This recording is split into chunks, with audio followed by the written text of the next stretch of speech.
Hello and welcome back to the first Global in the Granite State episode of 2021, a program of the World Affairs Council of New Hampshire.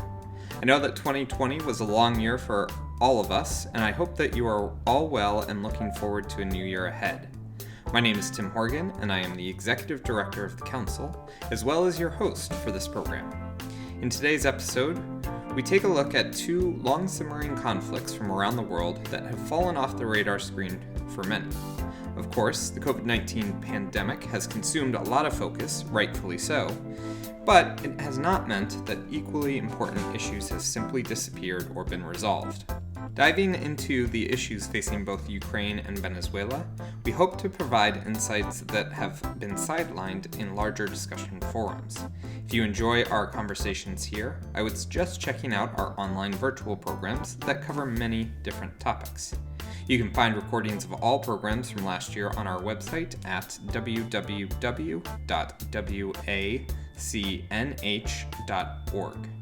Finally, if you like our podcast, please give us a rating and leave a comment. We would love your suggestions on issues to focus on for future episodes.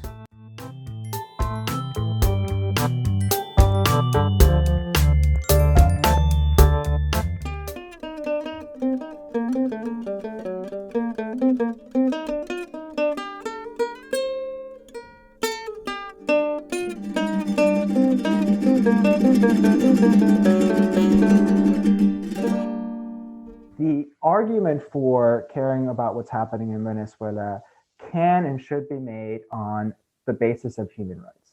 That is Alejandro Velasco, Associate Professor at New York University and historian of modern Latin America. In addition to teaching on social movements throughout the region, he is also author of the book Barrio Rising, Urban Popular Politics and the Making of Modern Venezuela. His research has won major funding support from the Social Science Research Council, the American Historical Association, the Ford Foundation, and the Mellon Foundation, among others. He joined me to talk about the current situation in Venezuela and what things look like after the December 6th elections that many outside observers have called fraudulent. Venezuelans are undergoing a humanitarian crisis that is certainly the product of tremendous amount of mismanagement and corruption by the people in power in Venezuela, but that has also been accentuated by really short-sighted sanctions regimes that have made life even worse for people in Venezuela.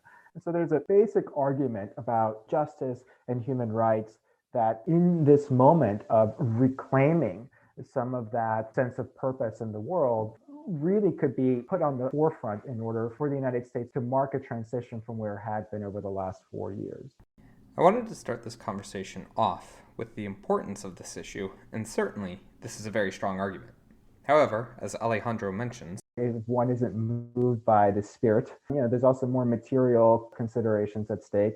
Venezuela continues to hold the world's largest reserves of oil. And in a context where, to be sure, we are worried about questions of climate change, there's also questions as to, what an economy is going to look like after COVID that needs to function, that needs to move. And some of that hopefully will be a lot of green energy, but a lot of that too will be moved by other sort of more conventional methods. And so, having access to resources like oil will be really significant.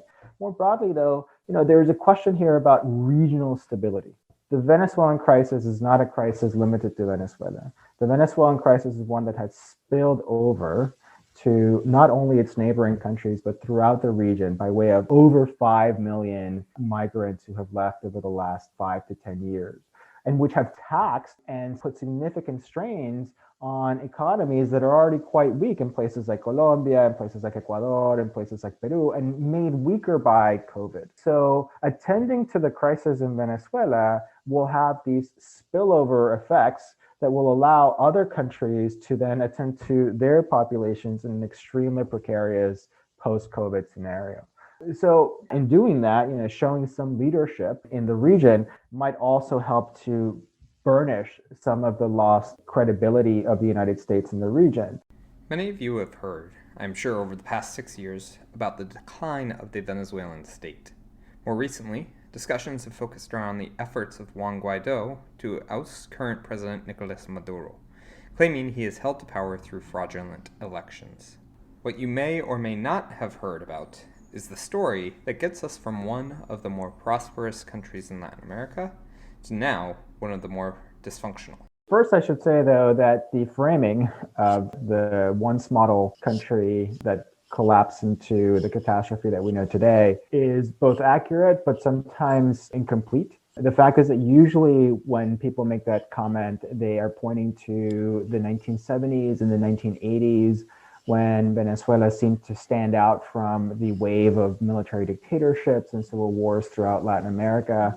And it seemed to ride this out on the strength of its oil wealth, which it could redistribute towards the population as necessary, but also because of the stability of its institutions, which then both of those things see a prolonged decline beginning in the 1980s with the collapse of oil prices, and then the collapse of the party system followed shortly thereafter. And really what you saw was a broad sense of disintegration of what had been billed as a success story. But as often these things happen, the success in retrospect was not quite as successful as one imagined. And in fact, what was brewing in the 70s and 80s during this period of presumed success was also a broadening breach between rich and poor, a sense that even though, yes, Venezuela was to some extent a stable multi-party democracy, that the parties that were predominant in the period were not as responsive to the changing needs of the population as they may otherwise have been.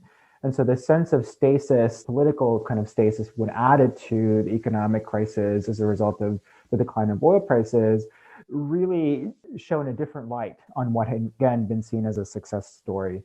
Over the course of the next 20 or so years, the country continued to struggle. There was a coup attempt in 1992, led by a young Hugo Chavez, and the signs of discontent were certainly there. Out of that maelstrom came a populist leadership encapsulated by Hugo Chavez's presidency, promising precisely to make Venezuela's political system much more responsive to the needs of those who had been left out under the previous system. And he largely was able to do so, especially when oil prices came again to climb up, beginning in 2003 and 2004 in the wake of the US invasion of Iraq. And with tremendous amounts of resources at his disposal, he was able to basically build a tremendously distributive apparatus that also was translated into political favor. Upon taking power, Chavez was able to further and rather quickly consolidate power in the executive branch. Through a number of moves, including multiple revisions of the Constitution, a closer relationship with the military after ousting members who led a coup against him in 2002, as well as gaining control over the state-run oil industry, which gave him access to billions of dollars to run social programs. His biggest victory, however, came in 2005 when the opposition boycotted the National Assembly elections, congressional elections, which therefore gave Chavez complete control over all of the major institutions of the state. Needless to say, with the passing of Chavez in 2013 and the drop again in the oil markets, the Chavismo model of governing was not long for this world. His hand-picked successor, Nicolas Maduro, was not the charismatic leader that Chavez was, nor did he have the political clout to maintain such a strong grip on the institutions of power. These factors have led us to where we are today, with rampant inflation, popular discontent, and a, for a time, united opposition front to Maduro's power.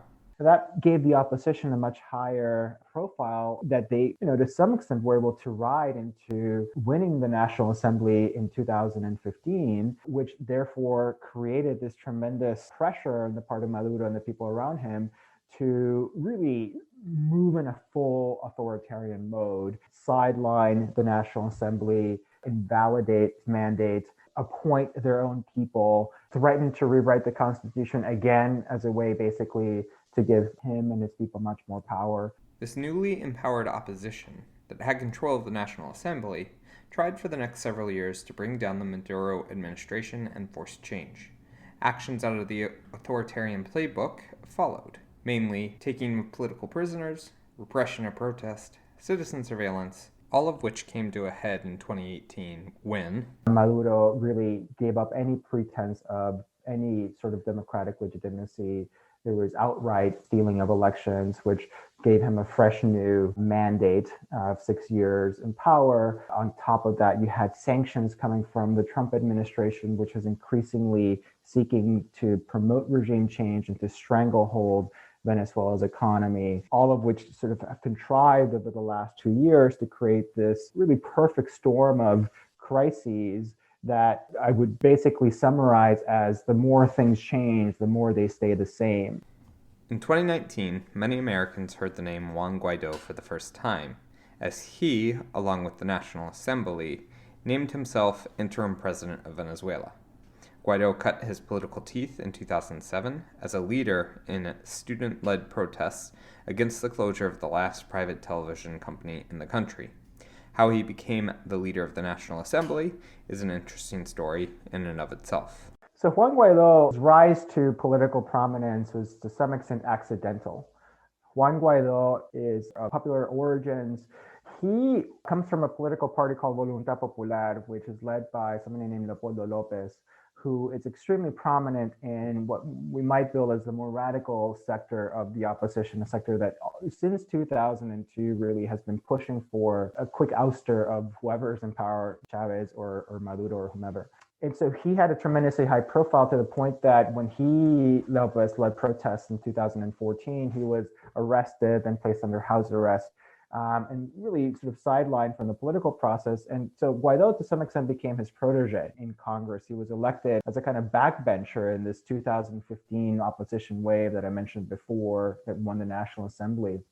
And out of a complicated process of trying to find consensus among a very fractious opposition, what they agreed after 2015 and winning the National Assembly is that they would rotate in power. The major parties would rotate in the presidency of the National Assembly. And so by the time that they got to 2019, the turn was of Voluntad Popular, the party. And Juan Guaido, to some extent, was the only person left standing of the party because many other leaders had been either exiled or put in prison or were run out of town. And so Juan Guaido was sort of the only person left standing, and he became a National Assembly president in January of 2019. And then soon thereafter, a couple of weeks later, said, well, I am actually, because of the fraud that Maduro just committed in the previous presidential elections, I am the legitimate president of Venezuela, the legitimate interim president until we can end the usurpation of power, call for new elections, and establish a transitional government. Many of you have already heard about the different efforts that the opposition has undertaken in the past 2 years, but it is helpful to recount these. So what you found in Guaido over the subsequent 2 years were a series of increasingly erratic and desperate attempts to bring about this promised quick change that would eventually result in the collapse of the regime. You had a botched attempt to bring in humanitarian supplies in February of 2019. And the idea there was that people would spontaneously rise up in Venezuela and lead to an ouster of the government. And that did not happen, and certainly in part because of repression by the Maduro regime, but also in part because of discontent and distrust of the very opposition that this was leading. Then there was a extremely failed coup attempt in April of 2019.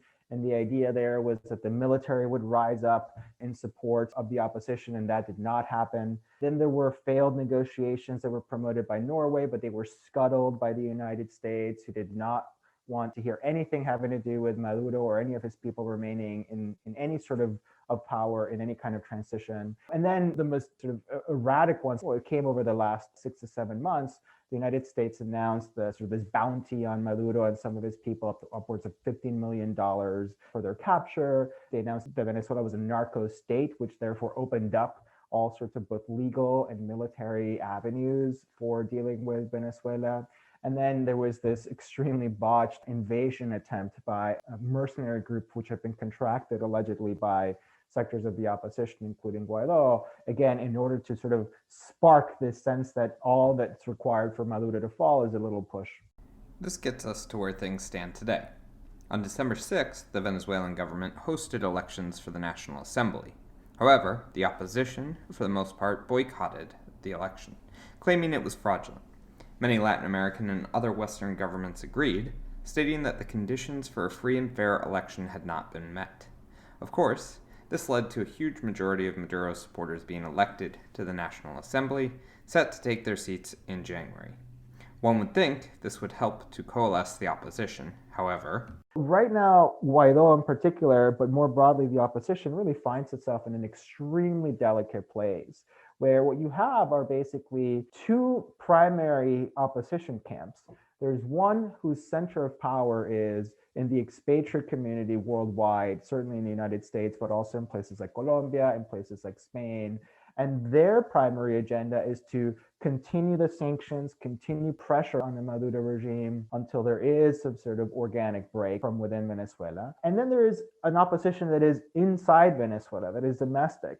And this domestic opposition feels the everyday impact of the strengthening of these sanctions on the inability to buy gasoline and the inability to buy diesel and the inability to buy foods and products unless you have access to dollars, or an inability to travel, not only because of coronavirus, but because few countries really recognize Venezuela in its papers abroad because of these two competing governments. And so these two opposition camps, a domestic one, which is open to negotiations, which is open to a different path, and an exile one, which controls a tremendous degree of power in terms of international support and also significant amounts of resources, are in no way coordinating.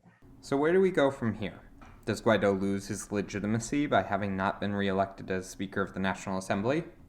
Does the U.S. continue to support efforts in Venezuela with an eye towards regime change? I think the most likely scenario is that the question of legitimacy is going to be on the table in a new round of negotiations. To the extent that Guaido will demand and has been demanding not only continued recognition as the interim president, he wants harsher sanctions against the Maduro government. That, I think, is going to be a really difficult pill to swallow for Biden administration that has other priorities than the Trump administration's priorities. However, the reality is that who controls Venezuela continues to be Maduro. They control institutions, they control the military, they control the infrastructure, they control the state apparatus. No doubt it's an extremely weakened state because of sanctions and other things, but they continue to control it.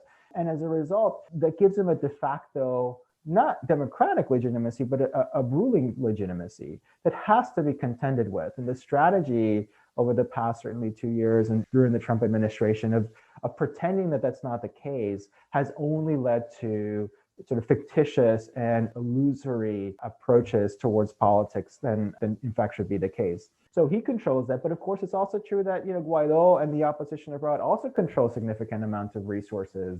The Trump administration and other countries in Europe have seized assets belonging to Venezuela and have, in some cases, have dispersed those assets to the Guaido government. And so they will absolutely marshal some resources of their own. It seems that this will continue to be a major flashpoint moving forward, to the detriment of the Venezuelan people. It is our job as global citizens to understand these issues and make our voices heard. With the new incoming administration, there will be plenty of opportunities to make your elected officials know how you feel the U.S. should or should not be involved. Thank you to Alejandro Velasco for joining me for this discussion, and to you for listening in.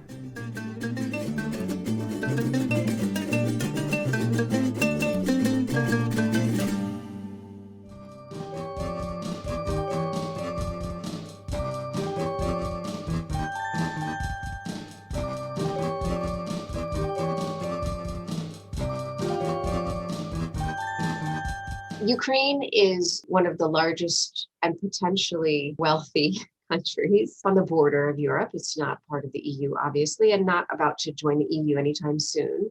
This is Elise Guilano, a lecturer in the Political Science Department at Columbia University and director of graduate studies of the master's program at the Harriman Institute. She focuses on the politics of ethnic identity and has spent a lot of time looking at how the current conflict in eastern Ukraine has influenced political opinions among Ukrainian citizens. She joined me to talk about this ongoing conflict that has fallen out of the news cycle despite its important geopolitical implications. Exactly for this reason, that it is a democracy, albeit a fledgling one. If Ukraine were to become a democratic country and were to become a country that joins Europe, it serves as a model, an example to the rest of the world about countries that can transition from communist or authoritarian rule toward democracy. I mean, it already is a model. It already does have a great degree of pluralism, but it also is a very corrupt country. And if it could move beyond conflict or war, it would be able to focus more of its attention fighting corruption, building its economy, and working toward democracy. So the US should be interested in promoting democracy in formerly authoritarian states and in peace in Europe. If you recall, Russia invaded Ukrainian territory all the way back in March of 2018, which seems like a lifetime ago at this point. To this day, Russia still occupies Crimea, despite international sanctions, as well as supports a war that continues to rage in the eastern part of the country. As there has not been much in the way of reporting on this issue outside of the impeachment effort over the summer, it may be good to get a quick refresher. So we're familiar with I would say, two most popular explanations. The first one being Russia interested in defending the rights of ethnic Russians and Russian-speaking citizens of Ukraine, many of whom are living in the eastern part of Ukraine, in Donbass, and certainly in Crimea, as well as scattered throughout the southern part of Ukraine, and a kind of concern for the culture, the past, the shared history as Soviet citizens and as members of the Orthodox faith. This is a lot of what Russia and Putin spoke of at the time of the annexation, using a very highfalutin and overblown language concerning orthodoxy, history, the birth of the Russian nation. And then we're also familiar with the story about Russia's fear of expansion of NATO and Europe coming up to its borders, and Russia considering its borders to be the post-Soviet states, the former Soviet republics, which include, of course, the Caucasus, Central Asia, the Baltics, Ukraine, and Moldova. And certainly these geopolitical considerations were one of the main triggers for Russia's decision to annex Crimea, given that Ukraine's president at the time had been agreeing with Putin's decision to create the Eurasian Economic Union, which would have brought a kind of European Union-like economic organization into the East. After a lot of flip-flopping between moving closer to Europe or Russia, the president at the time, Yanukovych, decided to continue the shift east rather than west. This led to large student protests by those hoping for closer integration into Europe, which then, these protests, became larger and larger and took on a broader character. And why this is important to the origin of the conflict several months later in 2014 in spring is because what the world started to witness was a kind of people power, massive number of people out on the streets. And you saw it mainly in Kiev on the so-called Maidan or Independence Square, but also in many cities throughout Ukraine.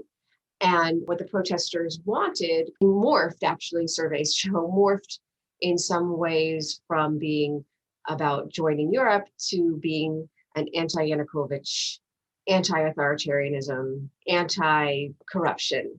Not only were students and everyday people out on the streets across the country for these protests, a number of political elites were also tired of the corruption of the Yanukovych regime. It looked like the revolution was going to be successful, and Russian citizens were watching this carefully. And this is important because one thing that doesn't get brought out about the origins of the conflict has a lot to do with how Putin and how the leaders of the Russian government understand mass protest. And they have a great fear of mass protest. And this protest, this Maidan protest in Ukraine, has to also be seen in the light of a series of protests throughout the post-Soviet world known as color revolutions that had been popping up here and there in Georgia, in Ukraine earlier, known as the Orange Revolution, for the past 10 to 15 years. And Putin always not only took a dim view of these protests, but saw in them a real possibility of his own overthrow and saw in them the hand of the US. And Putin's focus, to put it mildly, or obsession, to put it possibly more accurately, with the US and with the US's role in Russian domestic politics kind of came to a head, I would say, in 2014. With all of this as a backdrop, including domestic issues Putin was facing at home, Putin felt like he had to do something to show his people that revolution would not be a way to a better life, but that they needed him to maintain stability and control in the country. This was made manifest in the invasion of Crimea in 2014, which was disguised at first as a local reaction to the initial revolution, followed by Russia claiming to support the rights of ethnic Russians in Crimea. After taking Crimea, Russia set its sights on other parts of Ukraine. But is it fair to say that the efforts in the Donbass are the same as the military incursion in Crimea?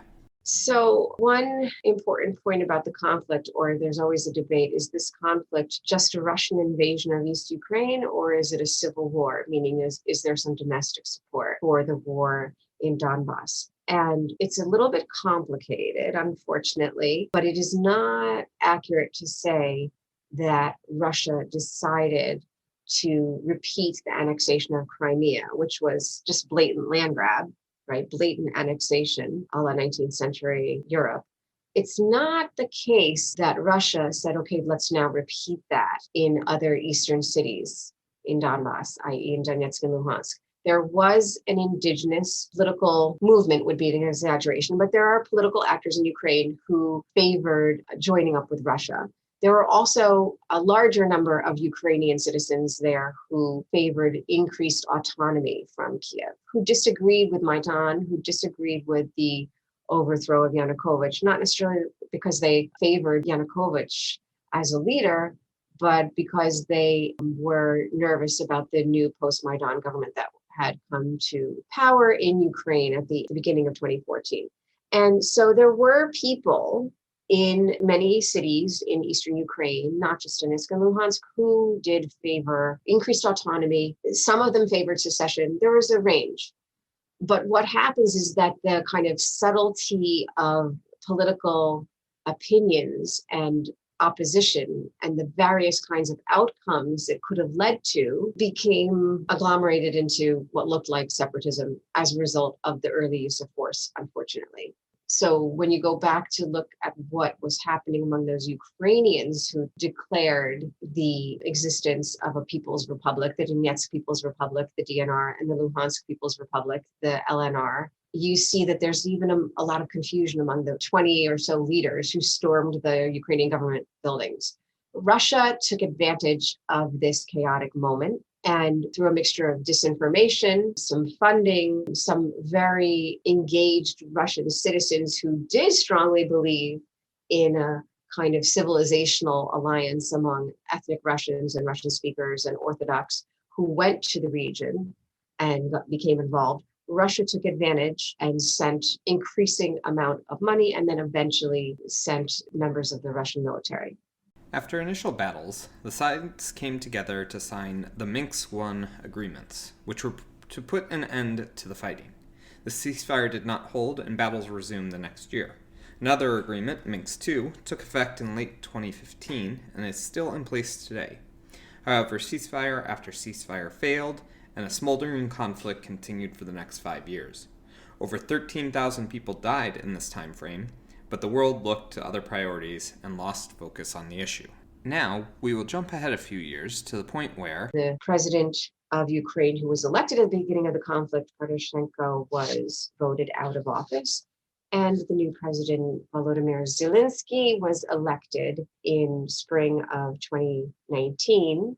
And as you may know, he was a television actor and a comedian, but interestingly played a character on his television sitcom that was a teacher who accidentally found himself elected president of Ukraine. Fiction becomes reality to a degree, and Zelensky becomes the new president of Ukraine.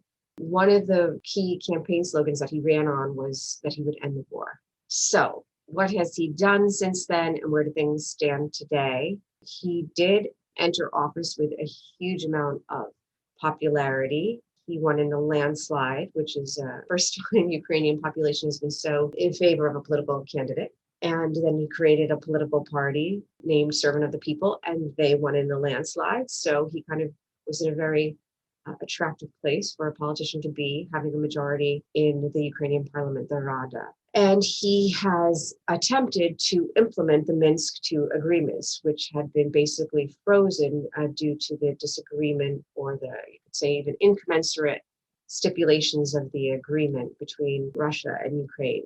a lot of Minsk II was not overly problematic. even if it was not necessarily held to. The ceasefire had not held. However, observers from the Organization for Security and Cooperation in Europe had been allowed to monitor the region. Prisoner exchanges and other issues were mostly observed. However, there were disagreements about local elections and Russia relinquishing control of the Donbass region. So the disagreement is about the timing, which would happen first. Ukraine wanted Russia to relinquish control of the border, i.e. ceasefire. Russia removes its support for the armed forces there and basically, leaves. And that's the end of the conflict. And then Ukraine said, we will implement the local elections and see what happens. Russia, on the other hand, wanted the elections first in their so-called proxy regions, the LNR and DNR, and then said after that they would relinquish control of the border. So you can see why these are 2 points that are very hard for the two sides to come to agreement on. And the debate has been whether Minsk II should even remain in force, since it hadn't been fulfilled all these years, and since the two sides vehemently disagreed on the order of fulfillment of the stipulations. Over the course of the Zelensky presidency, he has tried to end the conflict and implement the Minsk II agreements. There have been prisoner exchanges and continued discussions with the Russians about ending the conflict, including trilateral meetings in Paris, where the population worried that Zelensky would sell out Ukraine. This did not happen, however, and these conversations did lead to the longest ceasefire in the history of the conflict, which started over the summer and held through at least the end of the year. However, the population of Ukraine expected more, hoped for more, and feels right now it finds itself very disappointed in what came out of Paris. And it has led to rising opposition to President Zelensky. But now again, and it's a little too early to say, Ukraine again is trying to take the lead in demilitarizing the conflict zone, and has recently, and just in November, come up with what's called a joint steps plan, in which it's hoping to regain greater control over the border in the east and hoping to hold local elections at the same time without allowing Russia to run those elections. So far, Russia has not given an inch, unfortunately, and it's very bad news because there's only so much Ukraine can do when you have a Russian regime that is in denial and intransigently not interested in meeting halfway. At the end of the day, there does not seem to be a light yet at the end of this very long tunnel. Without outside pressure for a resolution, it seems that this conflict will continue to cause death and destruction for quite some time.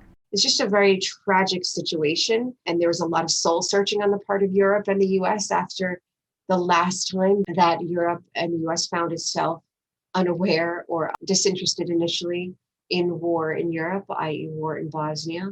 So this is a kind of moment where it should, I think, become engaged to stop the violence and improve the lives of people who have suffered so needlessly for the past 6, almost 7 years. Finally, the U.S. in particular needs to be concerned about the resolution of this conflict because this is a problem with Russia, and the U.S. needs to be concerned about Russia. Why does the U.S. need to be concerned about Russia? Well, to boil it down to fundamentals, Russia's a nuclear power, and we need to have armed control agreements with Russia. This is not to say that the U.S. needs to placate Russia, but the U.S. needs to be concerned about arms control. It needs to have an ongoing diplomatic relationship with Russia. It's going to be engaged with Russia for many years to come. And this stalemate that's been going on for so many years and that characterizes Ukrainian-Russian relations and more broadly European and US relations toward Russia with regard to Ukraine is not in the interest of any side of the conflict. Thank you to Elise Guilano for providing her insights into this important geopolitical issue and why it should not fall off the radar of the U.S. or its citizens.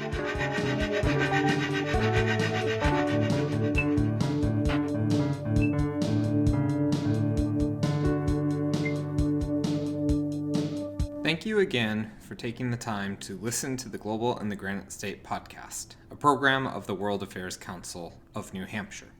We appreciate your support and interest in learning more about what is going on around the world. Global understanding and engagement will undoubtedly lead to a more peaceful and prosperous world. I hope you will consider engaging further with our programs, and if you haven't already, check out our website. The more you engage, the more you will learn, and the more you can lord your knowledge over your friends. Thanks again for your support. Our theme music, as always, is Admin by A.A. Alto. Our interlude music is La Morena by Te Palcate, and Ukraine by Mike Morton.